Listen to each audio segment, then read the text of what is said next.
Bismillahirrahmanirrahim. Assalamu alaikum. Topic of our Journal Club today is the comparative performance of high-risk human papilloma virus. Comparison is between RNA and DNA in situ hybridization.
मैं आ गया हूँ, internet भी आ गया और मैं ज़रा इसको मैंने कहा मीटिंग चेक कर लूँ, हो रही है नहीं।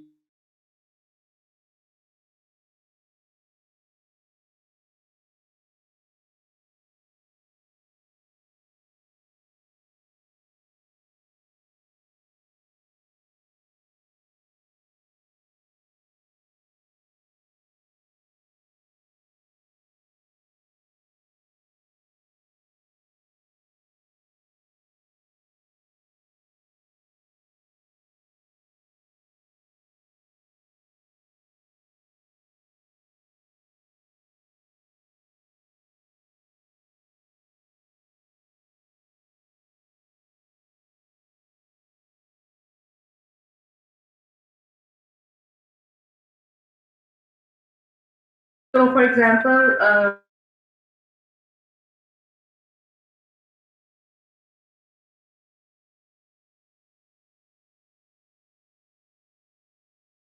twice a year, and the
will behave aggressively and have bad prognosis. And this test will specifically target the viral RNA or the DNA present in the tumor cells.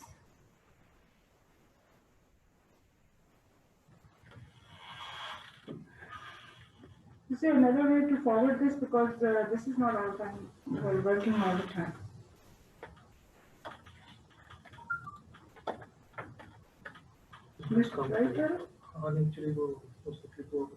Okay. Okay. So the objective of our study was to compare the analytical performance of in situ hybridization, both by DNA and RNA, and data from 2016 to 2018.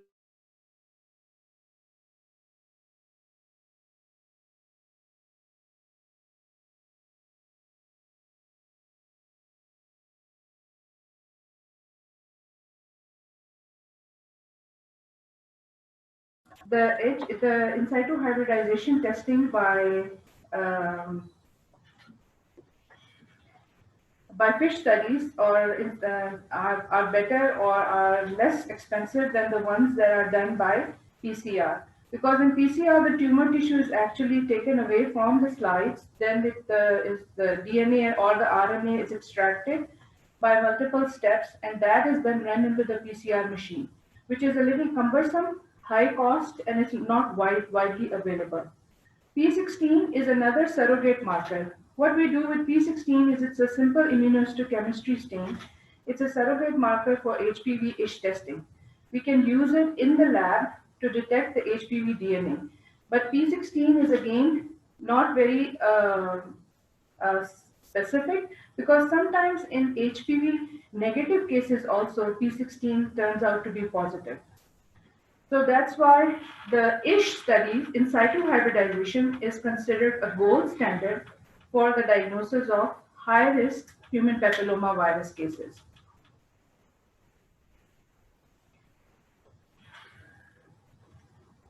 Technical options that were available on this proficiency testing were targeting the DNA or the RNA. DNA was found to have poor sensitivity, and RNA, although its validity wasn't extensively studied, but several studies suggested that the specificity and sensitivity was better than DNA.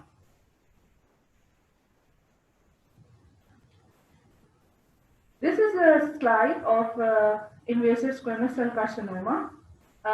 In the top slide, you can see the nests of malignant squamous cells invading through the stroma, and the central pinkish area is the keratin material that the squamous cell cancer produces. This is more like a well-differentiated squamous cell carcinoma, and the bottom slide is more like a poorly differentiated squamous cell carcinoma when there is no keratin production. So this is how squamous cell carcinoma looks on H&E slide. It can occur anywhere in the ENT area, in the anogenital area, in the high-risk HPV DNA can only be detected by ancillary testing that we will talk about. On H&E, you cannot tell if this is high-risk HPV or it is a garden variety HPV negative squamous cell carcinoma. So on the right-hand slide right here, you can see that this is the P16 in situ hybridization staining. P16 is staining both the nuclei and the cytoplasm. And this is the stain that can also be used by immunohistochemistry in the lab. So basically, this is showing us that this cancer is HPV positive cancer, was caused by the high-risk HPV. In this slide, you have the ISH of HPV16, in which specifically nuclear RNA or DNA is being targeted. So you see, this is a probe that is molecular. This is a molecular probe that is used, and this is more like a P16 staining, which can also be done by immunohistochemistry, a non-molecular probe. For us who really don't work on the lab sections and don't really have understanding of what ISH is, I have incorporated a few slides from biogenics and what in situ hybridization is. In situ basically means intracellular, and hybridization is joining with something with an oligonucleotide probe.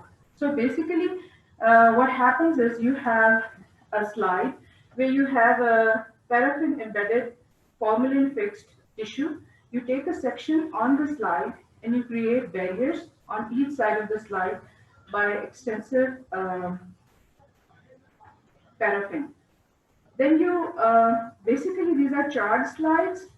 So the antibody, when it is dispensed on the slide, does not leave the slide or gets wasted. These probes are very expensive. First of all, this is the manual way of doing ISH staining.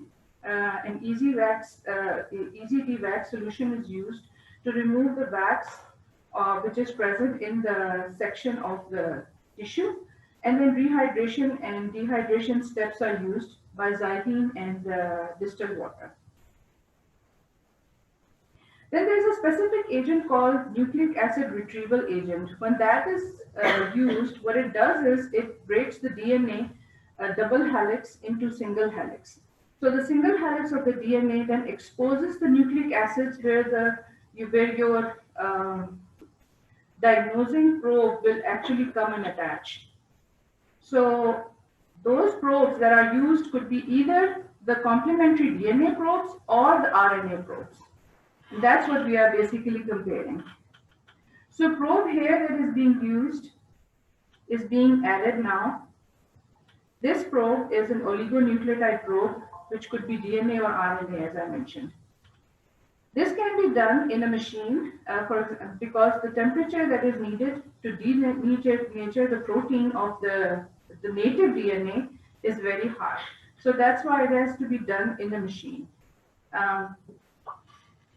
So here you can see that the messenger RNA or the mitochondrial RNA probes can also be introduced on the slide. Later on, wash solutions are used and the peroxide block is used, and then some other materials are used at room temperature to clean the material, the excess material on the slide. And then an anti-fluorescent dye is placed. What this does is it binds to the antibody, which is actually highlighting the HPV nuclei, the DNA and the RNA that is present there. Then a polymer is added. Polymer is something that will fill the surface of the slide and will not let the DNA or the RNA that is actually bound to the native DNA become dehydrated. It can also be cover slipped, and in the end an aqueous mount is added. Then it is looked under the microscope. Seen under the microscope, you can see that the nuclei are the cells that don't have the brown staining are the ones that are negative, and the cells that are brown staining are the ones that are positive for HPV DNA. So these are a few steps, and this is what is actually happening in the cell. What it does is, like I previously talked, that the double helix of the DNA gets denatured and the nucleic acid exposing reagent exposes the nucleic acid sites where the target probe or the sequence is added. This is the target probe, which could either be DNA or RNA. And you can see that it's an oligonucleotide. It's not a complete strand, it is like a small probe. And it has an attached fluorescein dye to it. This fluorescein dye is then highlighted by the anti-fluorescein antibody, which was added in one of the steps that I was mentioning before. This anti-fluorescein antibody will then be detected by another antibody, which will be the secondary antibody. So the secondary antibody and the first antibody will actually give the brown color to the stain that we were looking at. So this is the molecular basis of ISH testing. If you introduced fluorescent dye, and you can see it under the microscope, then it has to be done in the dark room, and the dye will look like a fluorescent highlighter. So this is basically the result of that ISH staining. The nuclear material is highlighted.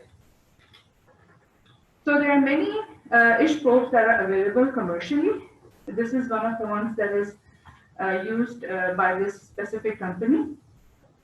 And here we are showing the Eber stain. We are all aware of the Epstein-Barr virus that affects a lot of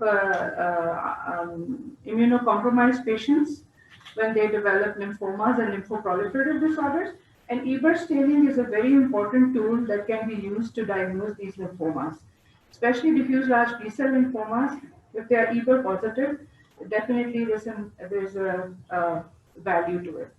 So there are other probes also, kappa. You can see that kappa to lambda ratio usually in lymphoproliferative disorders is deranged, especially lymphoplasmacytic lymphomas, plasma cell dysplasias, and bone marrow. It has a very, very effective way of detection because kappa to lambda ratio, if inverted or massively deranged, will definitely lead you to the diagnosis of malignancy. So it is very important to show monoclonality. So this is the lambda stain. In this specific stain, the ratio was 3 to 1, like the previous stain was maybe 3 or 4 times more than this stain. So in this case, we would say no, it's not a malignancy. But if this was reading and say lambda was threefold more than kappa staining, uh, then you'll definitely say that this is a malignancy. So just to reiterate the importance, cyclin D1 also done by ISH, you know, cyclin D1 is a hallmark stain to diagnose the mantle cell lymphoma. Mantle cell lymphoma for this kind of lymphoproliferative disorders, when it comes to small B cell lymphomas, you are having difficulty, it's a core biopsy, and your cyclin D1 stain comes positive, you can very specifically call it a mantle cell lymphoma than any other lymphoma. There are some other stainings that are very, very useful. For example, in cervical cancers also, ISH staining is useful. These are all HPV 16 and 18 probes used for detection of squamous cell cancer in cervix. And so basically, I was just showing these slides for you to see how ISH staining works. This is the cell culture. In the cell culture, you can see the same thing. Very punctate nuclear material that is being highlighted. And all of the detection is done because sometimes there are 5 to 10 copies, sometimes 50 to 100 copies, sometimes there are 500 or more copies of viral DNA. This is also showing the expression of HPV 18, HPV 14, high risk cocktail probe, in which you can see that some cells are staining and some are not. So basically, this is the brown stain that we are looking at. If it's not diffusely positive, we call it negative for HPV. Same thing here. There's some basal cells that are staining for HPV stain, and then you can say that there is an HPV effect present there. So similarly, mixture probes are also used sometimes. For example, in cervical cancer, we say 16 and 18 are the common HPV types. So it's true for the head and neck cancers. So the mixture probes are also used sometimes. These are some comparative slides with mutational analysis that can also be used. For example, some stains will have mitochondrial RNA in them, and they will be able to detect both the cytoplasmic and the nuclear viral cytopathic changes. These are more like other mutant stains that are being described in tonsil and other tissues. Some in spleen. There's some used in the neuromuscular areas also. This is an automated instrument that is being used for in situ hybridization. All those steps that I mentioned earlier for our understanding can be skipped. We can just have to load the specimens and then view the slides. And everything else, the antibody introduction, the conjugation antibody, and the detection can all be done by the instrument. This case here is a head and neck cancer, and you can see that you have the high number of copies of viral DNA that are detected in this. So this is something that you will call a positive case. This is a peripheral lymph node in which you have, so for example, if the biopsy was done years ago and you don't know what the diagnosis was, and you don't have any way to retrieve the block or find out what kind of cancer it was. But now the patient is presented with lymphadenopathy and the lymph nodes are removed and you try to section them and there's some tumor and you don't know if it's HPV positive or negative. So this is the slide of a lymph node where HPV DNA is detected by FISH. And the very good thing about FISH is that FISH can be done on stored tissue. You can just retrieve the block, you can cut the slide, you can do all these FISH staining on the block, and many years later you can have the same answer. Because remember we were talking about a step that was very important was nucleic acid retrieval. Nucleic acid retrieval is something that may needs a lot of high temperature, but it does expose the nucleic acid probe for the detection of for the combination of the probe. Similarly, in immunohistochemistry, we use a term called antigen retrieval. In the tissues, there are receptor sites. When you expose them to certain environmental conditions, the receptor sites are exposed and the antibody binds to those sites. And those antibodies are then detected by binding of other detecting antibodies, which are called DAB stains and some brown stains that we use. And there are many commercially available stains, companies that would produce those, and we can use them. So coming back to our article, we were already talking about how clinical lab proficiency testing is important to meet the criteria of lab improvement amendments in US, and all the labs have to go through this proficiency testing. Because what happens is if you keep doing testing and reporting your cases, and years down the line you find out that something was wrong, then labs can get into big trouble in lawsuits in North America and everything. So to be present within the clinical lab improvement amendment criteria and go through the proficiency testing is something that needs to be done in almost all the labs.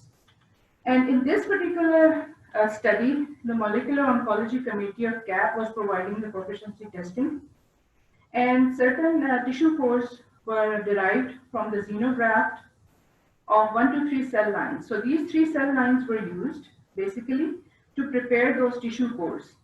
And the negative cases were actually human squamous cell carcinomas that were negative for P16 staining, DNA in situ hybridization, and RNA in situ hybridization.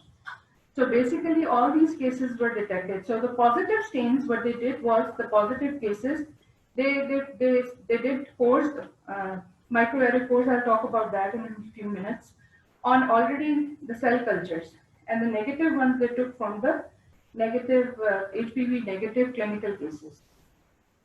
This is a microarray plot.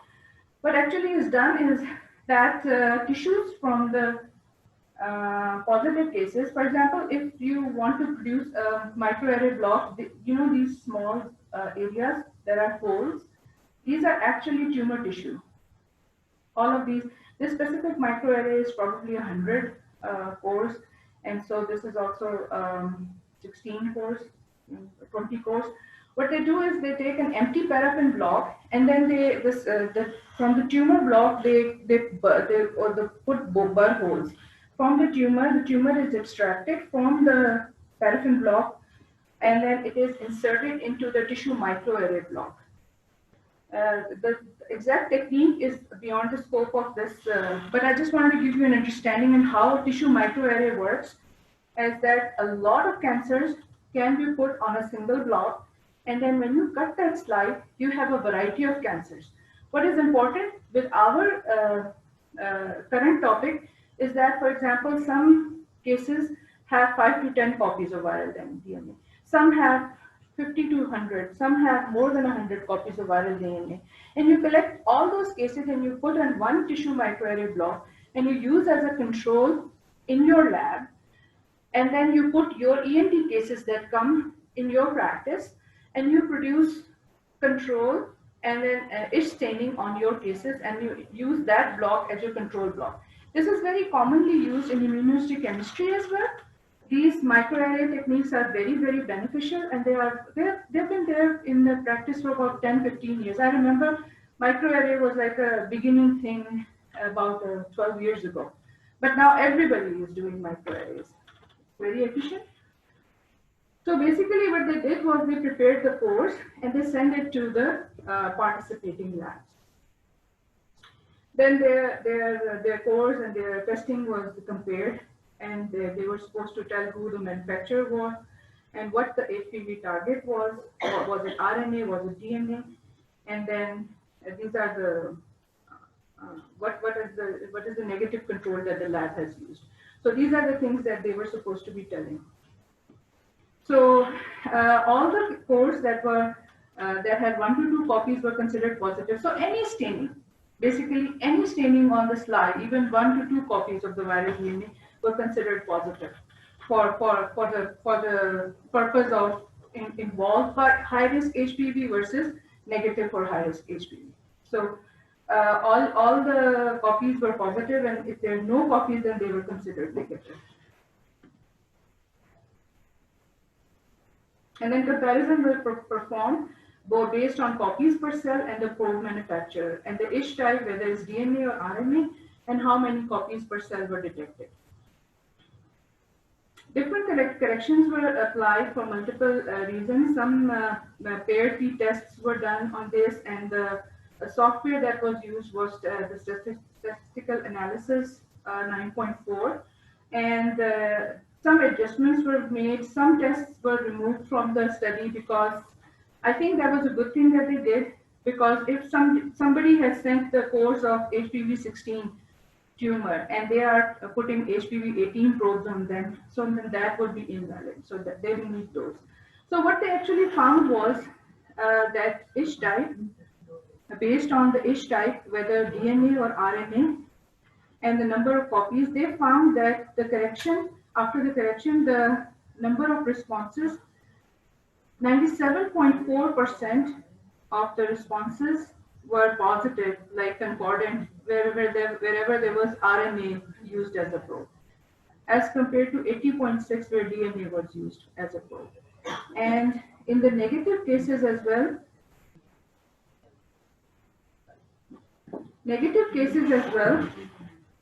they found that RNA was more sensitive than DNA. And where there was few copies, 1 to 2 copies, RNA again was more sensitive than DNA. And when there was 50 to 100 copies and 300 to 500 copies, then the results were more almost like getting closer, but still RNA was doing a better job. Here, where there were 300 to 500 copies, you can see that almost the same results were achieved by both RNA and DNA.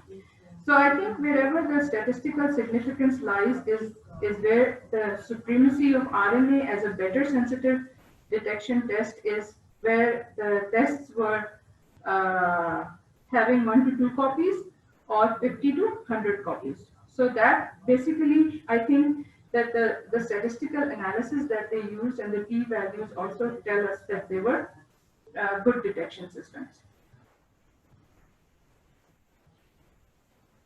Overall, 95 participants were there, and 86% were US participants, and the remainder were from the other parts of the world. And there's some data about how many were academic institutions and how many were medical centers and labs. But you can see that almost everybody, whoever is doing molecular testing, is trying to get the proficiency testing done so their lab is within the normal limits as their peer labs. There was no significant difference between the percentage of correct responses from US versus non-US. So, I mean, 85.4, 86, like, there's not a big difference between the US versus non-US. Correct responses of RNA testing were 97.4, whereas DNA testing was only 80.6. So, definitely, the conclusion was that there were significantly high numbers of RNA correct responses. So these are the responses of the RNA versus the DNA probe use. Again here, the same data, and you can see the difference became more significant when the copies of the DNA were 1 to 2 and 50 to 100, as opposed to 300 to 500. So I think the RNA detection system is more sensitive. Although DNA is also sensitive and specific, but the copy number has to be more for that. So the cases that have less copy numbers can be missed by DNA testing. So that is our take-home message.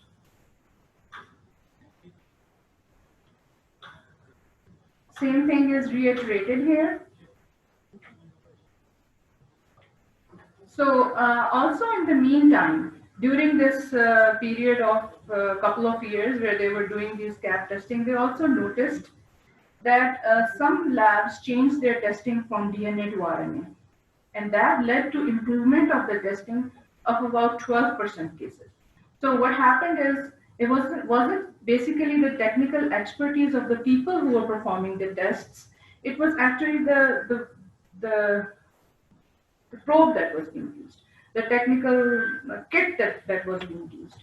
So I think they also figured out that RNA was a better performer. So here, basically, the end result is that our sensitivity for DNA is much lower um, as compared to RNA, but for specificity, they were both doing pretty good.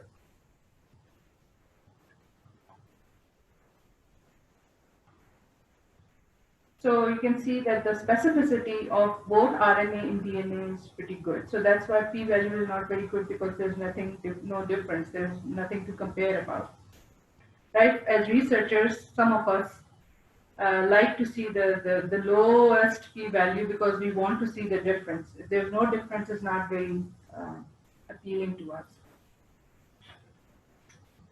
So basically our take-home message here is that why I discussed this today is basically ancillary testing is so important in pathology. If we don't have ancillary testing, that means we are telling our colleagues or our population that we are not high-tech. Like we cannot, okay, it's cancer, but we don't know what the reason is. It's cancer, but we don't know how it's going to behave. It's cancer, but we don't know what treatment would basically you will benefit from. So as personalized medicine is the way to go now. And you know, all this story of personalized medicine started from oncology. Everybody is towards personalized medicine now. So basically, these tests, to start and implement these tests is not difficult. We have to have a mindset to set our goals towards ancillary testing. And then I believe that when we put our mind into something, we definitely reach wherever we want to go. So there's no difference, there was no difference found between the sensitivity and specificity of negative samples, because they were negative, so both the cases they were negative. And also the difference, why the difference came in the case of DNA versus RNA is that the RNA targets the E6 and E7 RNA transcripts that are abundant. And that's why this is more robust and strong and readily identified. And signal amplification in the RNA-ish also may play a role and give more staining. And inferior performance by sublabs was likely a consequence of the method used rather than the technical expertise of the lab.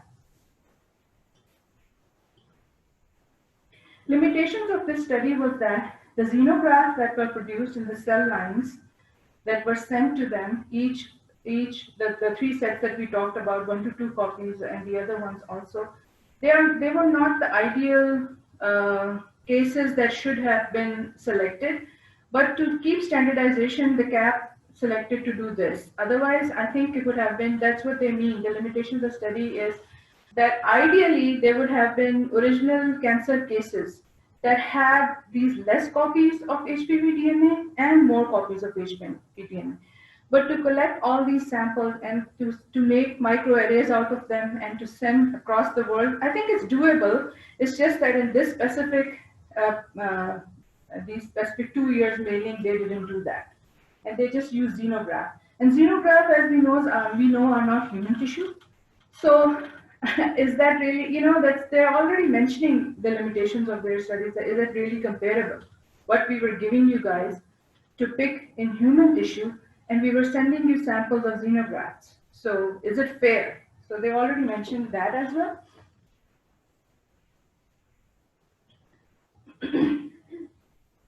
And copy numbers is also very important. Adequate assessment of the copy numbers across that range should be, like I previously mentioned. For example, in any case, there are low expressors and there's high expressors. For example, in breast cancer, we have some cancers that are positive for HER2, but they are low expressors, and in some cases are very strong expressors. So we have criteria on how we measure them, how many cells we measure, and how we grade them. So basically, in the control slide, what we do is when we prepare a microarray of HER2 staining as such, and I'm comparing it to our standard practice so you guys can have some understanding of what we do, is low positive, intermediate, and high positive. All of those are put on the control slide. And similarly, that is the thing that we should be doing in every tumor. Some tumor will be expressing more copies, more HPV. Some tumors will be expressing less copies and less HPV. But that doesn't mean that the tumor that has less copies of the DNA will not behave aggressively. It may as well be, transcribing the same way as a high copy tumor. So basically, it's our detection that needs to be flawless. And the analytical sensitivity and specificity calculations were based on the proficiency testing samples and may not necessarily reflect the sensitivity and specificity seen in clinical samples. So we'll talk about that. And samples used for proficiency testing were of high quality with known specific handling and less likely to be susceptible to pre-analytical problems that may affect the RNA integrity, such as prolonged time to fixation, inadequate or prolonged fixation time.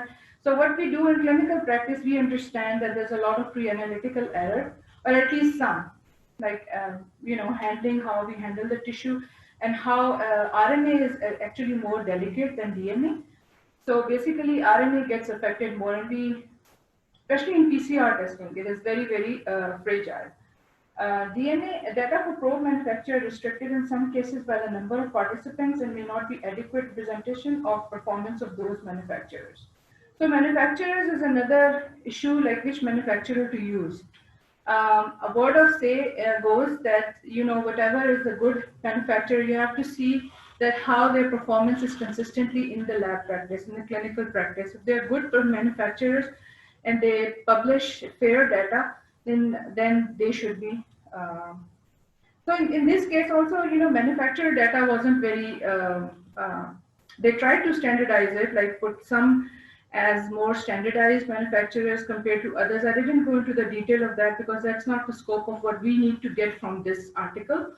We need to just understand how high risk cases should be stratified versus the low risk cases, and how it's important for us to highlight them to our colleagues and incorporate the ancillary testing in our day-to-day daily life, like how ancillary testing is important to be present in our lab testing. So it's a very important test.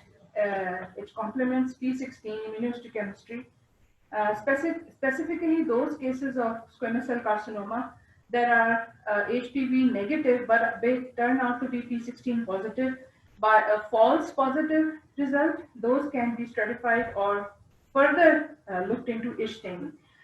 For example, I will compare that with the breast cancer cases. What happens is that if you have an equivocal result of HER2/neu staining on immunohistochemistry, then you go for FISH. FISH is considered gold standard. So wherever you have an equivocal result, a false positive, false negative, not sure what's going on, then ISH is the way to go. Again, RNA-ISH for HPV exhibits significantly higher accuracy than DNA, and the difference is attributable to the higher analytical sensitivity of RNA in tumors with low or intermediate viral copy numbers. Data supports the use of RNA-ISH over DNA in clinical labs that perform HPV-specific testing of squamous cell carcinoma as part of their testing algorithms. So that's basically the end of this journal club. As far as the clinical implications of the tumor that have HPV, I've already highlighted that.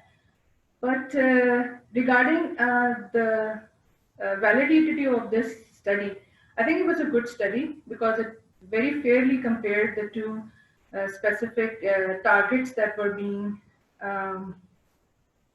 approached. It was a retrospective study, so it's not that they thought about something and prospectively started working on it, and so it is kind of like an unbiased study, although some of the committee members were the ones who are part of the article as well, but I guess without them it wouldn't have been possible to do the study because it is actually a proficiency test based study. So I'll be happy to take any questions. Thank you for your time.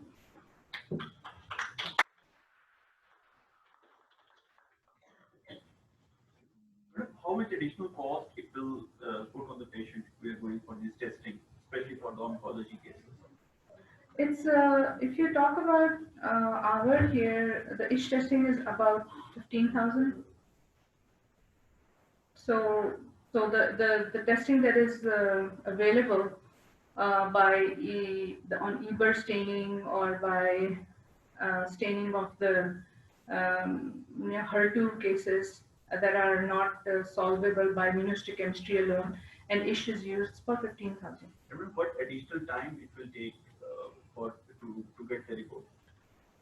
Additional time is if it is done in-house, then it is probably 5 to 7 days. But if it is sent outside, then it depends on how when they run their batch and when they want to do, and whether it is manual or automated, you know, is always affected. But I think the turnaround time in Shifa is about, I can check, but I don't think it's less than 7 days. It's probably 2 weeks or more. That's it. I have a few comments if you want, I can highlight. Okay, thank you very much.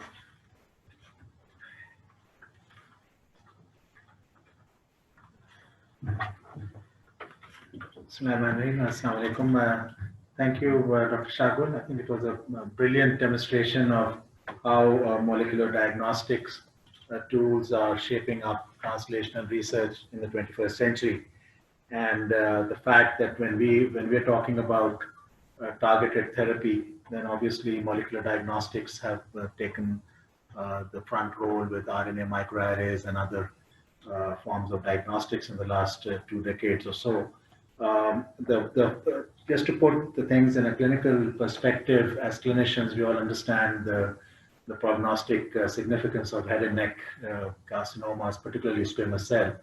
And obviously, if you stratify it into those that perform well and those that don't perform well in terms of either radiotherapy or any other targeted therapy, it's important to look at the molecular diagnostics and their association that, as Madam has very eloquently put together.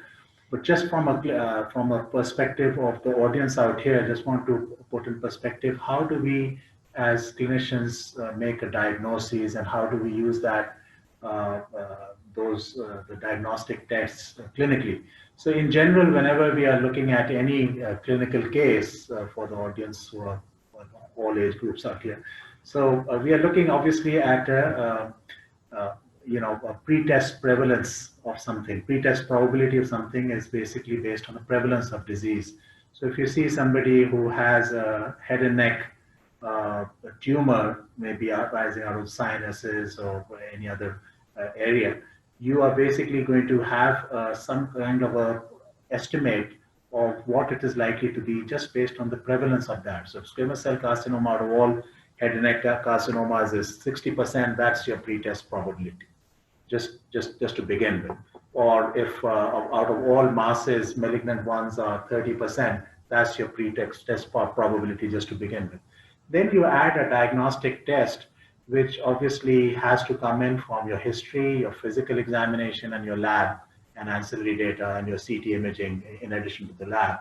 And the lab obviously has its own sophistication in terms of histopathology and in terms of immunohistochemistry and specialized stains, and then now going up to molecular biology and molecular probe-based testing.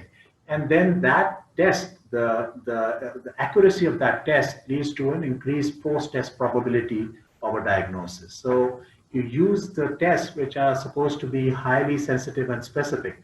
Normally what happens is that there's a receiver operating curve where sometimes when you go for excessive specificity or sensitivity, you lose a little bit on either side.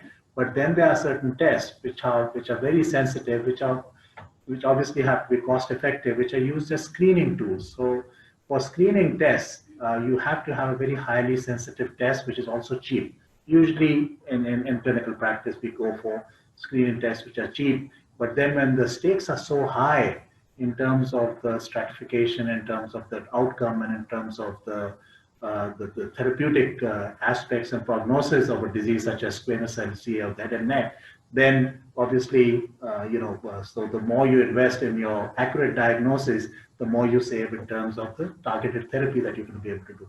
So in general, when you talk about sensitive tests, So test specifics, you talk about the things that I think some of you may be familiar already.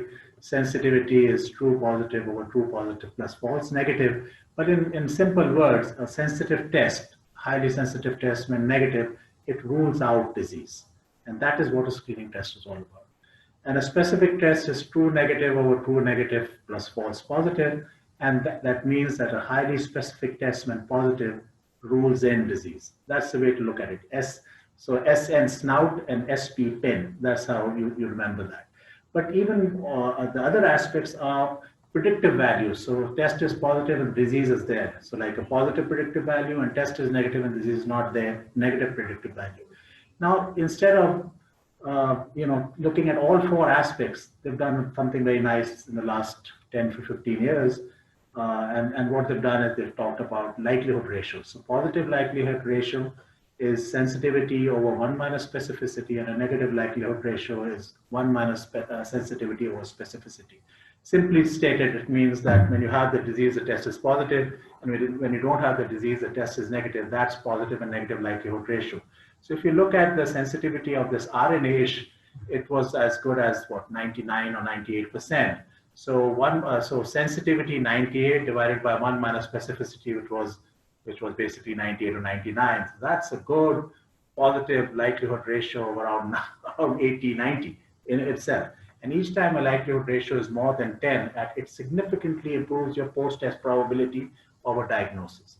DNA wasn't too bad either in that sense that DNA also, obviously the sensitivity is much lower. It's about 80% as opposed to 98% out here for those small number of viral particles. But even there, if you look at 80 divided by 1 minus, so 80 sensitivity over 1 minus specificity, even there, that comes out to be a good 50, 60 in that range. So both of them are good in terms of as positive likelihood ratios. But then there's a negative likelihood ratio.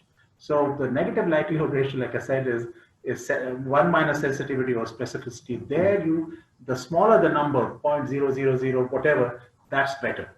And the more it is closer to 0, so that is where the utility of this RNA comes out. So what you're trying to do is you don't want to miss cases where you have small viral replication in smaller numbers. And obviously, when things are so obvious clinically, it's obvious clinically. When things are obvious diagnostically, when you have very high number of viral particles, you're going to have a probe that is going to be detecting it regardless whether it is DNA-based or RNA-based. But it's that particular area, 1:50 or 50 to 200 copies per ml or whatever, the way you measure that, that is where you need sensitivity, a highly sensitive test. So the whole point is that the test is as good as how you use it based on your pretest probability, and it's the sensitivity and specificity which has to be used in light of the prevalence. So if the prevalence of a disease keeps increasing, the sensitivity will increase, but the specificity has no bearing, it does not change at all. So if your prevalence of a disease is very low, the sensitivity doesn't help a whole lot either. So it all depends on your pretest probability, which is based on your prevalence. So I think I just wanted to highlight that when you're looking at translational research, obviously whatever you do at the molecular level, you want to put it at the bedside and then apply it to population-based studies. And that is where the importance of highly sensitive tests come in. And I think RNA-based technology, RNA microRNA arrays have been around. All our molecular diagnosticians, basic scientists are so familiar with that it would be a travesty of justice if Pakistan cannot come up with tests that can actually utilize these technologies and save money in terms of the fact that you're then going to be able to do targeted therapy. Now, all your oncology and hematology is going from your chemotherapy now to to biologics, and from biologics to gene therapy and targeted therapy. So that's where personalized medicine is coming in. So if you're going to be going that way and going to miss out on this end, then you're going to be probably misdirecting your targeted therapy also and missing cases which are appropriately to be targeted. So I think I just wanted to put it in context.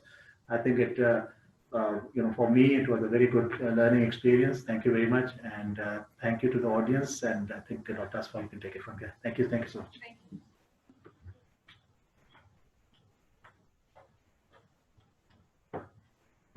Thank you, Dr. Mustafa. Thank you, ma'am. So we conclude today's session, and I request you all to proceed to the tea.